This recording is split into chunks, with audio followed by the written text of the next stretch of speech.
कसली है कमर, अब तो कुछ करके दिखाएंगे, आजाद ही हो लेंगे या सर ही कटा देंगे। हटने के नहीं पीछे, डर कर कभी जुल्मों से, तुम हाथ उठाओगे हम पैर बढ़ा देंगे। देश की गुलामी की जंजीरों को तोड़ने के लिए हंसते हंसते फांसी का फंदा चूमने वाले अशफाक उल्लाह खान जंग आज़ादी के महानायक थे। अंग्रेजों ने उन्हें अपने पाले में मिलाने के लिए तरह तरह की चालें चली, लेकिन वह सफल नहीं हो पाए।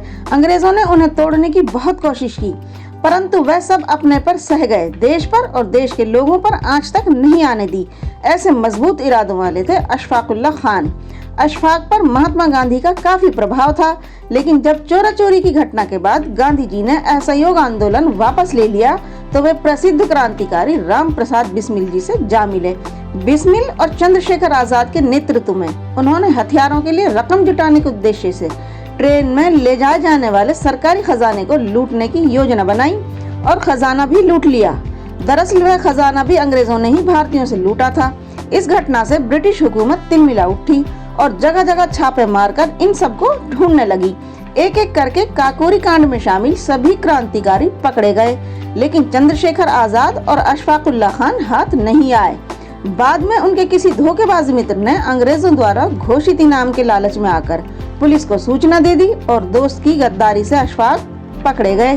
काकोरी कांड के बाद जब अशफाक को गिरफ्तार कर लिया गया तो अंग्रेजों ने उन्हें सरकारी गवाह बनाने की कोशिश की और कहा कि यदि हिंदुस्तान आजाद हो भी गया तो उस पर हिंदुओं का राज होगा और मुसलमानों को कुछ नहीं मिलेगा। इसके जवाब में अशफाक ने कहा कि फूट डालकर शासन करने की अंग्रेजों की चाल का उन पर कोई असर नहीं होगा और हिंदुस्तान आजाद होकर रहेगा। अशफाक ने अंग्रेजों से कहा था, तुम लोग हिंदू मुसलमानों में फूट डालकर आजादी की लड़ाई को नहीं दबा सकते। हिंदुस्तान में क्रांति की ज्वाला भड़क चुकी है जो अंग्रेजी साम्राज्य को जलाकर राख कर देगी। अपने दोस्तों के खिलाफ मैं सरकारी गवाह बिल्कुल नहीं बनूंगा। अपनी इस जिद से अंग्रेज उन्हें फांसी पर चढ़ाने पर आमादा थे और आखिरकार अंग्रेज जज ने डकैती जैसे मामले में अशफाक को फांसी की सजा सुना दी। 19 दिसंबर 1927 को अशफाक को फांसी दे दी गई और उन्होंने हंसते हंसते फांसी का फंदा चूम लिया। जय हिंद।